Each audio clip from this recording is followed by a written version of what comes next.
yacu tubashimire mwebwe mudahwema kudukurikira kuri YouTube yacu umuyoboro twahisemo kujya tubasangiza amakuru cyane cyane amakuru ajyanye n'ibintu biba byirirwa bivugwa hirya no hino ndetse kuri za murandasi cyangwa se ku mbuga nkoranyambaga aho abantu benshi bahurira.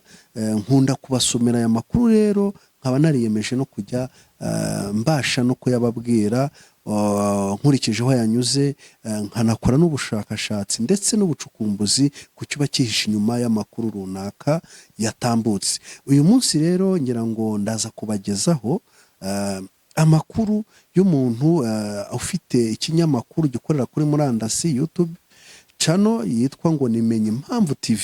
Imenye Impamvu TV yashinzwe n'umuntu w'umuhezanguni witwa Innocent Niringiyimana. Uyu muntu rero akaba ari umuntu w'akasamutwe wiyemeje kurwana intambara za zindi z'amagambo, kuko nta kindi cyo bashobora guharabika ubutegetsi bw'u Rwanda, guharabika igihugu ndetse no gukwirakwiza ingengabitekerezo ishingiye ku kinyoma. Muri YouTube rero ikiganiro yacishijeho ejo, ngira ngo impamvu mba mvuze amacano yabo ntabwo ari ukubamamariza kuko sinshinzwe kubamamariza, numva nta n'ikiza cyamvaho kibaganaho, kubera yuko nta ukwifuriza inabi numva udakwiye kumwifuriza ineza. Ukugiriye nabi ugomba kumwirinda. Icy'ingenzi rero kuri aba bantu tubabonaho ni umugambi wo kugumya gukwirakwiza ingengabitekerezo ya jenoside, ni umugambi wo guhakana no gupfobya jenoside yakorewe abatutsi, ni umugambi wo gusebya leta y'u Rwanda n'ibyo igenda igeraho. Ubu rero bamaze iminsi bari rwose mu bicu bavuga yuko u Rwanda rwafatiwe Zambarigo, u Rwanda abazungu bongeye baruhindutse, yuko rwose ejo cyangwa ejo bundi igihugu bagitaha ku mugaragaro kuko Kagame na leta ye bagiye kugenda. Ariko Imana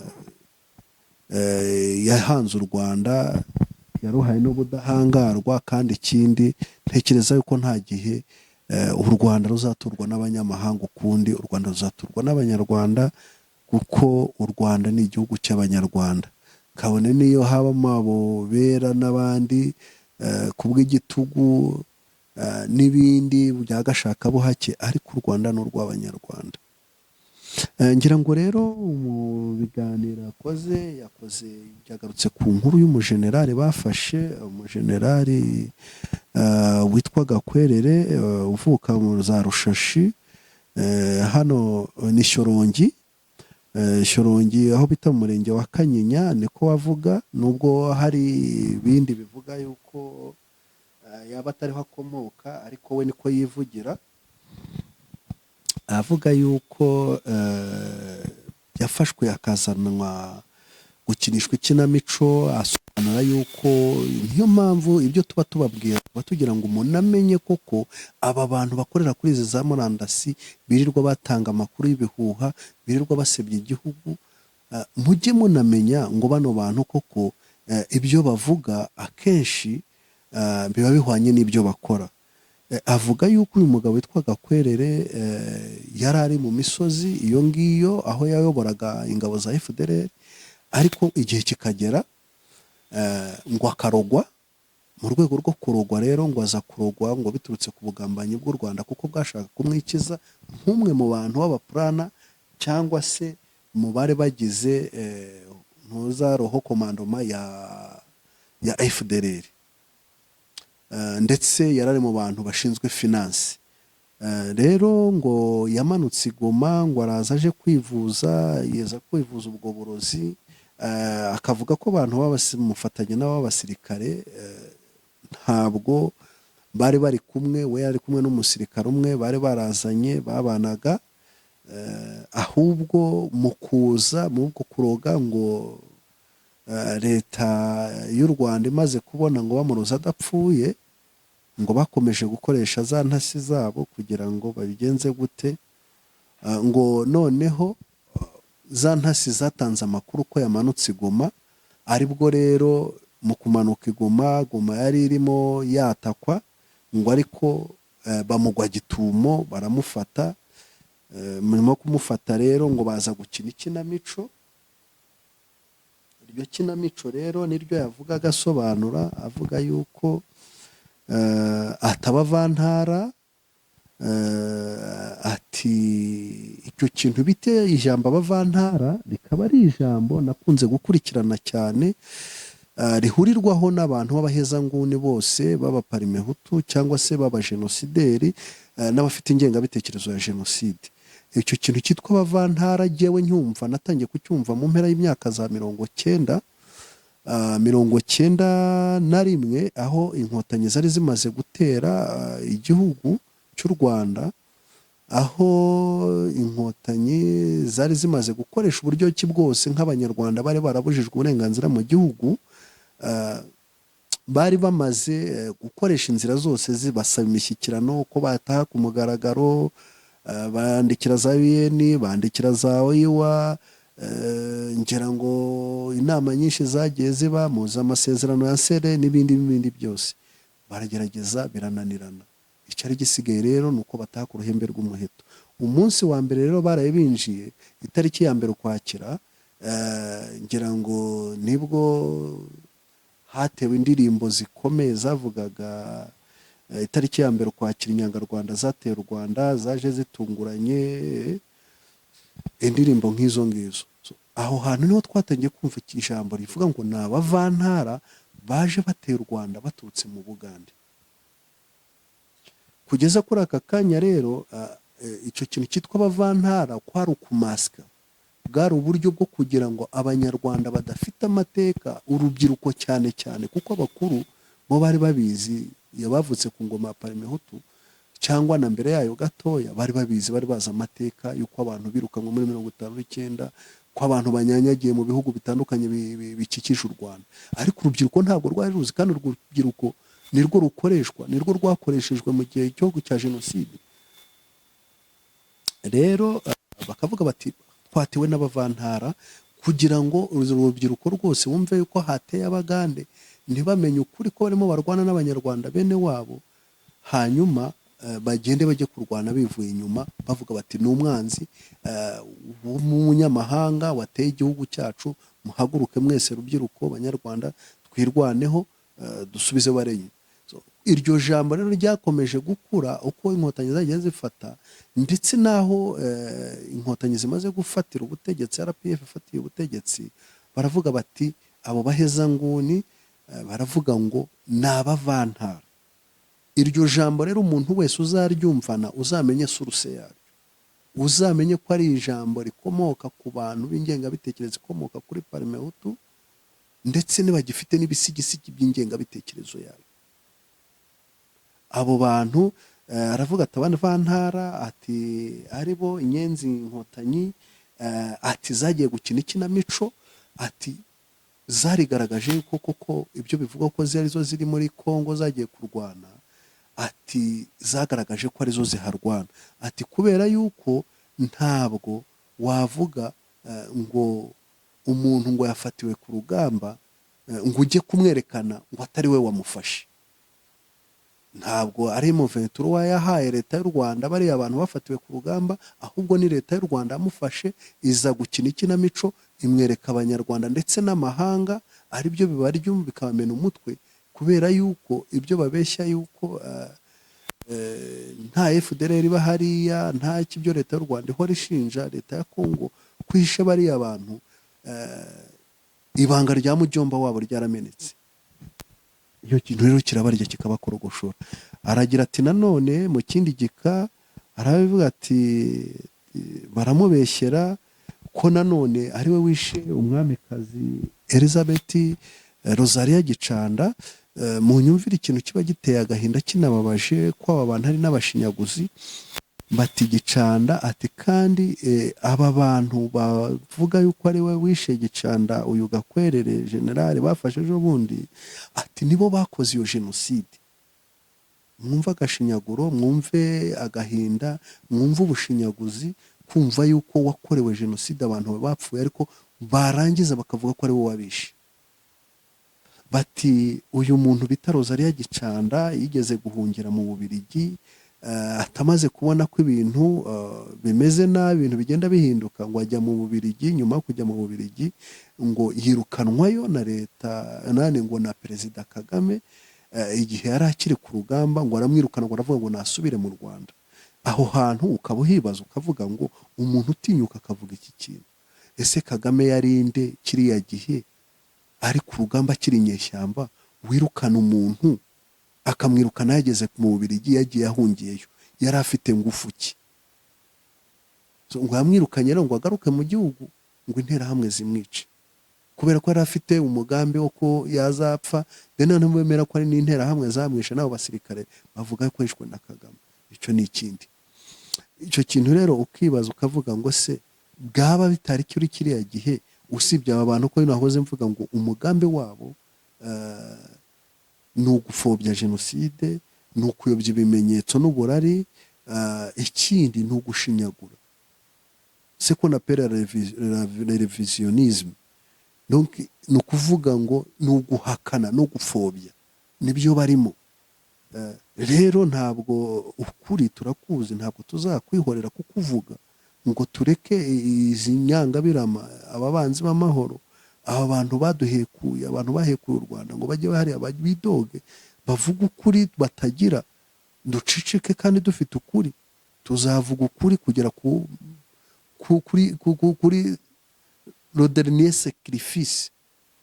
Donc tuzagera ku munota wa nyuma tukivuga ukuri, tugaragaza ukuri, kuko abangaba batubeshya, babeshya urubyiruko, bajya hariya kuri murandasi bakabeshya abana bakiri batoya. Tuzajya tubanyomoza kuko ukuri turakuzi. Uyu muntu rero ati rwose, ati Gicanda atishwe yicishijwe na Kagame, ati hari abasirikare borohejwe na RPF bari ku rugamba ngo bemferitere, ati abo bantu nibo baje, ati baraza bica abantu, ati bica abantu bari mu gihugu, ati nibo bahanuye indege ya Habyarimana kugira ngo jenoside ibone ibeho. Donc jenoside ntabwo ibaho kubera yateguwe, kandi jenoside yarateguwe birazwi, hari amadocumenté, hari imigambi imwe n'imwe twagiye tubona interahamwe zitozwa, twabonye interahamwe muri mitingi, ariko baravuga ngo jenoside, ibyo ngibyo bakabihindura bakavuga ngo jenoside yatewe n'uko indege ya Habyarimana yahanutse. Indege irahanuka i Kigali, umututsi ku Kibuye aricwa, umututsi aricwa ku Gisenyi, umututsi aricwa mu Bugarama, umututsi aricwa mu gihugu hagati, kandi bicwa kimwe kubera indege yahanutse. Icyo kintu rero kikaba ari ikinyoma tutakwihanganira, kugira ngo niyo mpamvu twavuze ngo tuzajya dukora kuri iyi cano yacu, tuzajya twumva ibiganiro, twumva amarocwa mwirirwa murocagizwa, twumva ingengabitekerezo zanyu zirirwa mukwirakwiza, hanyuma niturangiza tubibwira abanyarwanda, tubasenyera ahagaragara, tuvuga ukuri tuzi. Hanyuma ikinyoma cyangwa umwijima nuramuka utsinze ukuri, ubwo ngubwo tuzaba turi mu isi nyine y'ikinyoma. Iyo si ntabwo nifuza kuzayibamo, nta n'undi wakwifuza kuyibamo. Akongera ati nanone, ati ngo barabikora kubera ko ngo hagiye gutangira kwibuka vuba ahangaha ngo jenoside yakorewe abatutsi, ngo icyo bise ngo ni jenoside ngo yakorewe abanyarwanda, bavuga ko ari jenoside yakorewe abanyarwanda. Akavuga yuko ari ya turufu yabo yo gutangira kuvuga no kugira ngo habeho ikandamizwa cyangwa habeho kubeshyera abantu, ngo bariya abantu rero bazanywe mu Rwanda kugira ngo batangire bajye hariya babakandire mu magereza, babakandire hehe, noneho ngo batangire kuza gutangaza no kuvuga ibintu bitigeze bibaho, kugira ngo bahe agaciro, basempatize ya jenoside, kuko bo batemera ko jenoside yabaye. Mu nyumvire namwe, nyumvira abantu batoya, ndetse ubona hakirimo n'abantu bakiri batoya, ariko ni batoya batayobeye amateka, ni batoya babaye muri amateka ya jenoside, ni batoya ariko babaye mu mateka ya mbere ya jenoside. ni amateka nyuma ya jenoside, ni amateka bazi babaye mu Rwanda, ni amateka bakurikirana y'u Rwanda kugeza kuri aka kanya. Abana bigaga bakubitwa mu mashuri, bahagurutswa bitwa inyenzi, bitwa inyangarwanda, bitwa amazina, babuzwa uburenganzira bwabo. Ariko uyu munsi abana bose n'Abanyarwanda bajya mu ishuri kimwe, ufite ubwenge ariga, ufite ubwenge arabona bourse par excellence. Ibyo bintu byose tujye tubiceceka, duhize inyangabira umwanya kugira ngo zivuge, twe duceceke. Tuzabivuga kugeza igihe tuzaba tuviriyemo umwuka wa nyuma Imana yaduhaye. N'ubundi twasigaye kubera imbaraga z'Imana, twasigaye kubera abarokozi bayo yohereje, ntabwo twasigaye kubera ku bwanyu. N'ubu ntidufite ubwoba bwanyu, rero tuzabivuga kugera ku n'abadukomokaho bazabivuga. Shame on you, kubera yuko ibibavugisha ni ikimwaro. Mwakojeje isoni imiryango yanyu, ariko mwabaye nk'aya ndondozwa y'ikirondwe. Ntimurekura, ntimuta, ntimwemera ukuri kurahari kuravuga. Murababazwa nuko abantu batakirebera ku mazuru, murababazwa ko hatakivugwa nyamukene nyamwinshi. Abanyarwanda rero bamenye ubwenge, si babandi, ntabwo bakiri barukurikira izindi. Ntawe uzongera guhunga ukundi, ntabwo iki gihugu tuzakivamo, tuzakimeneramo amaraso yacu kugera ku munota wa nyuma. Ikindi nanone yitsaho aravuga ati hari umugambi nanone, ati ibihutu bya bindi birangaye, ati hari umugambi, ati w'ubukobwa bohereza bwana bw'ubukobwa ngo buza, ngo ni umugambi ngo witwa ngo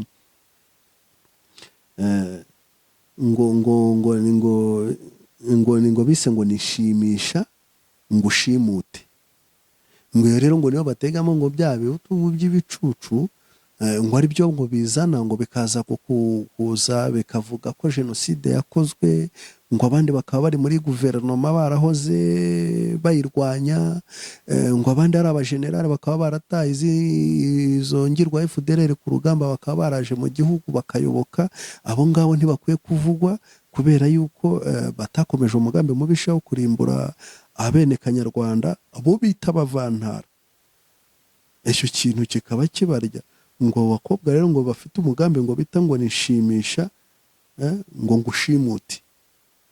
Ngo abo bantu ngo nabo kwitonderwa, ngo utwo dukobwa ngo batumye ngo kugira ngo tujye tuza, ngo bigabo ngo biri aho ngaho, ngo wa mugabo ngo witwa Bikindi ngo amukunda kubi, ngo umugabo witwa Bikindi Simone ngo ahoze ngo aririmbye indirimbo bivuga ngo yanga ibihutu, ngo ibihutu ngo bitibaza, ngo bimwe bitagira ubwenge, ngo bimwe bibyihuture. Iyo rero ni ya ngengabitekerezo tuvuga. Abantu ngira ngo mujye muvuga ngo ingengabitekerezo yarapfuye, ngo ingengabitekerezo yararangiye, ngo ese ngo abashinja ngo abantu ngo abana bo muri FDLR, ngo abana b'imyaka 18 20 nkaho mwabonye bazanye na Gakwerere ejo bundi, ngo bari abana ko bavutse nyuma ya jenoside, ngo ni gute baba bafite ingengabitekerezo ya jenoside. Ngo ni umugambi wa leta y'u Rwanda wo kugira gute gucecekesha abatavuga rumwe nayo, ngo kugira ngo bime kwisanzura, ebime aho bavugira ngo nabo bakore politiki. Ariko ni mu ndebere, nimba umuntu nk'uyu ngo yakivuga ibi ngibi, nimba yigisha iki umwana we? Umwana we ejo naza nawe ari nk'uyu nguyu, se bizaba bitangaje. Twicare turyame dukuruwaza amaboko, imbunda zisubire muri zamura, abasirikare basubire mu bigo, hanyuma abanditsi n'abanyamateka na jenoside duceceke, tugende ducire mu gacuma duceceke. Hanyuma jenoside yararangiye, abayikoze bakomeze bakwirakwiza ingengabitekerezo yayo, abayikoze bakomeze bongere bisuganye, baze kongera kwica Abanyarwanda. Never. Haitakuwa tena. Byarabaye ntibikabe. Inshuti bakunzi bacu rero, twiyemeje kujya tubagezaho amakuru kandi tukabaha ukuri ku bijyanye n'ibinyoma biba n'ibihuha biba bigenda n'urwango n'inzika n'inzigo biba bigenda bikwirakwiza n'izi mburamikoro, n'izi nyangabirama, n'izi nterahamwe n'abuzukuru bazo, bagikomeje umugambi wo kwanganisha abanyarwanda, wo kuryanisha abanyarwanda, wo kwifuriza abanyarwanda ikibi. Rero tuzajya tuba exposa, aho tuzajya twumva amakuru nk'aya ntabwo tuzajya duhwema kugira ngo tuyumve, tunayabasesengurire, tubabwire n'icyihishe inyuma no mu migambi y'aba bantu, ibyo bakora n'icyo bagambiriye. Inshuti bakunzi bacu rero, mukomeze mudukurikire, mukomeze mukore subscribe kuri iyi channel yacu, mukore share ibi biganiro, mubwire abana bakiri batoya, mubibasangize, mubabwire ngo nimuhitemo kuba umwe, nimukunde u Rwanda rwanyu niyo gakondo yanyu, nimukunde aho basogokuruza bavukira, kuko nta handi ushobora kugira agaciro usibye iwanyu. Ukwanga no gutandukanya n'umuvandimwe wawe, ukwanga no gutandukanya n'umuturanyi wawe, ukwanga nuriya uguharabikira igihugu kiguhetse, cyaguhaye byose, kikwifuriza amahoro. Hari abantu barara bataryamye ukaryama, nawe haguruka. Nimba ushoboye guhinga, nimba wiga neza, nimba unashoboye uzi amateka, wiceceka ayo mateka, uzivuga ukuri. Dusenye izi ngengabirama zigumya gusenyera u Rwanda. Mbe kugoreka amateka kandi tuyazi, tuyafite, twarayabayemo. Nakagaruka rero, ndabashimiye bakunzi bacu, naho mu kiganiro cy'ubutaha. Murakoze cyane.